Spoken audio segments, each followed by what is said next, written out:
Hello नमस्कार साथियों, आपका बहुत बहुत स्वागत है आज के इस सेशन में। दोस्तों, आज हम लोग जानने वाले हैं परिमेय और अपरिमेय संख्या को, मतलब संख्या पद्धति को हम लोग समझेंगे। ठीक है, इसमें परिमेय संख्या, अपरिमेय संख्या, शांत परिमेय संख्या, अशांत परिमेय संख्या, यूक्लिड विभाजन एल्गोरिथम और एचसीएफ, एलसीएम, यही सब हम लोग समझेंगे। चलिए वीडियो को स्टार्ट करते। इससे पहले यदि आप लोग चैनल पर नए हैं, चैनल को सब्सक्राइब कीजिए, लाइक कीजिए, अपने दोस्तों को शेयर कीजिए। चलिए वीडियो को स्टार्ट करते हैं। जैसा कि मैंने बोर्ड पर लिख रखा है कि संख्या पद्धति में है, पहला है अपरिमेय संख्या। किसको बोलते हैं? अपरिमेय संख्या।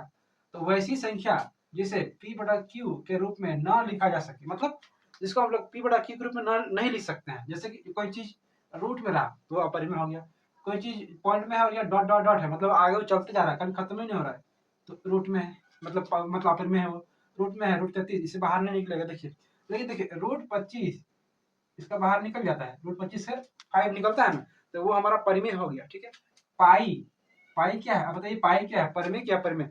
आप में कमेंट में बताइए, पाई क्या है? परिमेय की अपरिमेय? ठीक है, ये आपका कमेंट सेक्शन में आंसर इसका आना चाहिए। पाई क्या है? अपरिमेय की परिमेय? नेक्स्ट है परिमेय संख्या। क्या है? ना वैसी संख्या जिसे p बटा q के रूप में लिख सकते हैं, मतलब लिखा जा सकता है, जैसे कि 5/3, 6/7। ठीक है, सिर्फ रहेगा मान लीजिए 5, तो ये भी क्या है? ये परिमेय है, क्योंकि इसके नीचे में कुछ नहीं, कितना है? 1 है। ठीक है, 1 है। ठीक, नेक्स्ट देखिए, अब आगे परिमेय संख्या का दो टाइप है, संख्या परिमेय, एक अशांत। शांत किसको कहेंगे? तो जिसका हर 2 के पावर में m, 2 के पावर में कुछ भी हो सकता है, और 5 के पावर में n, इसी के रूप में रहेगा। सिर्फ 2 और 5 इसी के पावर रहेगा, बाकी कोई दूसरा रहेगा तो उसको हम लोग अशांत बोलेंगे। जैसे एग्जाम्पल लिया है मैंने, देखिए 400, जैसे 15/400, तो नीचे में इसका हर कितना है? 400। 400 को हम लोग ब्रेक किए इस तरह, तो कितना रहा? 2 3 बार, 4 बार 2 आ रहा है, और 5 2 बार आ रहा है, मतलब 2 के पावर में m के जगह 4 है, और 5 के पावर में n की जगह कितना है? 2 है। तो 2 के पावर में और 5 के पावर में लिखा जा सकता है। केवल 2 के पावर में ही लिखा जाता है, जाएगा यदि मान लीजिए, तो अभी वो शांत होगा। ठीक है, या केवल 5 के पावर में लिखा जाएगा तो भी शांत होगा, या 2 के और 5 के दोनों में लिखा है तो भी शांत होगा। लेकिन 2 और 5 को छोड़ के बाकी और कुछ भी आ जाएगा वहां पे पावर में, किसी चीज का पावर में, तो वो क्या होगा? वो मतलब किसी चीज, मतलब 2 और 5 के छोड़ के बाकी और कुछ आए, मान लीजिए 3 के पावर में 3 कुछ भी आ जाए, तो 3 आ जाए, 7 आ जाए, कुछ भी आ जाए, तो वो क्या होगा? वो अशांत लिपि पे गणा जाएगा। ठीक है, सिर्फ हमको 2 और 5 ये दो ही को चाहिए। ठीक है, आप इसको ध्यान रखिएगा। अशांत में क्या है? जिसका हर 2 के पावर में m और 5 के पावर में n के रूप में नहीं लिखा जा सके। जैसे एग्जाम्पल है, इसको अनावसानी बोला जाता है। जैसे एग्जाम्पल 6/15 में हर कितना है? 15। 15 का तोड़ेंगे तो 15 कितना आएगा? 3 बजे 15, तो 3 आ रहा है और 5 आ रहा है, मतलब 3 और 5 आ रहा है। 2 नहीं आया, 3 और 5 आ रहा है, 2 कुछ और 5 को छोड़ के दूसरा कुछ और आ जा रहा है। 5 तो आ रहा है, लेकिन साथ में दूसरा कुछ और आ जा रहा है, 3 भी आ जा रहा है। ठीक है, तो ये हमारा क्या आ गया? हमारा अशांत परिमेय संख्या हो गया। ठीक है, आप लोग देखते हैं इसके बाद यूक्लिड विभाजन एल्गोरिथम को। यूक्लिड विभाजन एल्गोरिथम देखते हैं क्या है। देखिए, इसमें भाज्य बराबर भाजक गुना भागफल जोड़ शेषफल। भाज्य को a से डिनोट कर रहे हैं, तो a is equal to b into q plus r। r क्या? रिमाइंडर शेषफल है। एक क्वेश्चन है, यूक्लिड विभाजन एल्गोरिथम पे बेस्ड एक क्वेश्चन है कि 135 और 225 इसका एचसीएफ ज्ञात करना है यूक्लिड विभाजन एल्गोरिथम का प्रयोग करके। सबसे पहले हम लोग क्या करेंगे? इसको डिवीजन करेंगे इस तरह का। देखिए, जो बड़ा होगा इसको अंदर में रखेंगे, पहले लिखेंगे, क्या लिखेंगे? सिंस 2 to 5 ये ग्रेटर है 135 से। ठीक है, तो यूक्लिड विभाजन का प्रयोग करेंगे। ठीक है, देखिए बाहर में रखेंगे, 135 का रखेंगे। अब इसको हम लोग डिवाइड देंगे, कितना से? देखिए, एक बार में पूरा पूरा डिवाइड देना है, इस तरह का डिवाइड देना है। ठीक है, देखिए इसको क्या करेंगे, एक बार में देते हैं, तो कितना आएगा? 135 आएगा, माइनस करेंगे तो कितना आएगा? 0, ये 90। ठीक है, 90 आ गया। अब इसको फिर अब क्या करना? अब इसको जो है अंदर रखना है, 135। अब फिर 90 दे दीजिए इसको, 90 से तो 90 एक 90 आ गया। ठीक है, बचा हमारा कितना? 45। अब 90 को अंदर रखना है, इस तरह चेंज चलेगा। ठीक है, 90 को अंदर रखेंगे। अब जब इसको देंगे कितना होगा? 45 दूनी 90, मतलब 45 का पढ़ा में जो है पूरा पूरी कट जा रहा है। ठीक है, 45 का पढ़ा में पूरा पूरी कट जा रहा है। जब जिसका पढ़ा में लास्ट में वो कंप्लीट पूरा पूरी कट जाएगा, तो वही उसका एचसीएफ होगा। इसको लिखेंगे कैसे? सिस्टमेटिक तरीके से। देख कैसे इसको लिखते हैं ना, यूक्लिड विभाजन एल्गोरिथम से।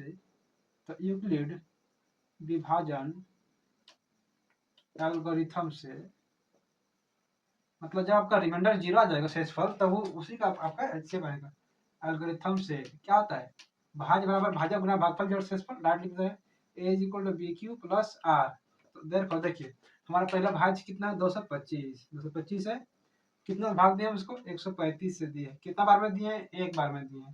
ठीक है, तब शेषफल कितना आया था? हमें रिमाइंडर 90 आया था, इसको लिख देंगे। अब देखिए, एक कड़ी खत्म हो गया, सेकंड चेन देखिए इसमें।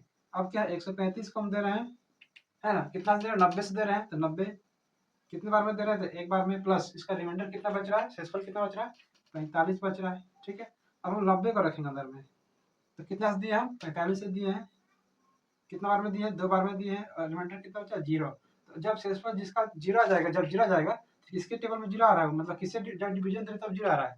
ठीक है, वहाँ पे भाजक कितना है, देखना भाजक कितना है, 45। तो यही हमारा एचसीएफ होगा, ये हमारा एचसीएफ होगा। ठीक है, एचसीएफ इज इक्वल टू 45। इस क्वेश्चन का राइट आंसर यही होगा। एचसीएफ इज इक्वल टू कितना हो गया, 45। दोनों का एचसीएफ 45 आएगा। आप इसको जो है अभाज्य गुणनखंड विधि से बनाइएगा तो भी आपका आंसर 45 ही आएगा। ठीक है, आप इसको बना के चेक कर सकते हैं। अभाज्य गुणनखंड विधि द्वारा 6, 72 और 120 इसका एचसीएफ और एलसीएम हमको ज्ञात करना। देखिए यूक्लिड वैल्यू तो हम लोग समझ गए, अब हम लोग समझते हैं अभाज्य गुणनखंड से कैसे निकालेंगे। तो क्या क्या है, 6 है, 72 है और 120 है, इस तीनों को हम लोग पहले करेंगे, हम अभाज्य गुणनखंड करेंगे। 2 से देंगे, 2 तिया 6, 1 को देंगे तो ये तो स्टॉप हो गया, इसको देंगे 2 36 72। ठीक है, 2 18 36, 2 9 18 और 3 तिया 9। ठीक है, 120 को देंगे 2 से, तो 2 60 में 120, 2 30 में 60, 2 15 में 30 और 3 बचे 15। अब हम लिखेंगे, क्या क्या लिखेंगे ना, सिंस 6 बराबर 6 क्या है, 2 के पावर में 1 है और 3 के पावर में 1 है। 72 बराबर क्या लिख सकते हैं, 72 को क्या लिख सकते हैं, 2 के पावर में कितना है, 1 2 3, मतलब 3, और 3 के पावर में कितना है, 1 और 2। ठीक है, अब देखिए, अब हम लोग एक और है 120, 120 को लिखेंगे, 2 के पावर में कितना आ रहा है, 1 2 3, 3 आ रहा है, और क्या आ रहा है, 3 के पावर में 1 आ रहा है और 5 के पावर में भी 1 आ रहा है। अब देखिए एचसीएफ होता है क्या, एचसीएफ का फुल फॉर्म है हाईएस्ट कॉमन फैक्टर, जो मतलब 2 को है या 3 को, जो 2 मतलब 2 को दिया रहता है तो 2 को हम देखते हैं, हम 3 को बना के दिखाते रहे, तीनों में देखना है। ठीक है, जितना में दिया रहेगा उतना में देखना है। ठीक है, तो एचसीएफ के हाईएस्ट कॉमन फैक्टर, जो तीनों में जो हाईएस्ट कॉमन है फैक्टर, उसको देखना है। देखिए इसमें 2 कितने बार, एक बार में, इसमें 2 के है, इसमें 3 को है, इसमें 2 के है, 3 को है। तो ऐसा 2 जो तीनों में है, तीनों में मतलब इसमें 2 एक बार में है, तो एक बार तो इसमें भी छुपा हुआ है ना। ठीक है, तीनों में होना चाहिए यहाँ पे, या 3 को दिया सिर्फ तीनों में, ये 2 को दिया था, दोनों में देखना है। ठीक है, तो हमारा 2 आ गया। अब देखिए 3, 3 यहाँ 1 है, 3 यहाँ 2 है, 2 का इसका मतलब एगो तो ऑलरेडी छुपा ही है। ठीक है, 2 में तो एगो रहता ही है अंदर में। अब यहाँ भी 3 एगो है, मतलब ये 3 के पावर में 1 जो है ये तीनों में है। ठीक है, इसको 3 के पावर में 2 को हम नहीं लिख सकते, 3 के पावर में 1, 3 के पावर में 1। ठीक है, तो 3 के पावर में 1 दोनों में छिपा हुआ है, तीनों में छिपा हुआ है। ठीक है, तो इसीलिए हमारा क्या हो गया, हमारा 3 आ गया, 3 के पावर में 1 आ गया। देखिए 5 के पावर यहाँ सिर्फ है, इस सब में तो है ही नहीं, तो तीनों में होना चाहिए ना हाईएस्ट कॉमन। कितना आ गया हमारा, 6, एचसीएफ आ गया 6। अब देखेंगे एलसीएम, एलसीएम कैसे निकलेगा। ये क्या है, LCM lowest common multiple, multiple होता है, इसमें फैक्टर है, इसमें मल्टीपल है। मल्टीपल में क्या है, देखिए या तो इसमें है, या तो इसमें, या तो इसमें, किसी में भी है उसको लिखना पड़ेगा आपको। ठीक है, और जब तीनों में कॉमन है तो उसमें हाईएस्ट नंबर देखना। देखिए यहाँ जैसे कि 2 के पावर में 1 है, या 2 के पावर में 3, 2 के पावर में 3 है, 2 तो है, 2 के पावर में 3 है जो हाईएस्ट नंबर है। ठीक है, 2 के पावर में 3 यहाँ आएगा। अब देखिए 3 के पावर में, 3 के पावर में 1 है, यहाँ 3 पावर में 2 है, 3 पावर में 1 है, देखना जब मिल रहा है तो देखना है कि हाईएस्ट पावर कितना है, 3 पावर में 2, तो उसको लिखना है। ठीक है, अब देखिए 5 के पावर में, यहाँ तो 5 के पावर में है ही नहीं, यहाँ तो 5 के पावर में है ही नहीं, नहीं है मतलब 5 के पावर में 0 है, 5 के पावर में 0 है, 5 के पावर में 1 है।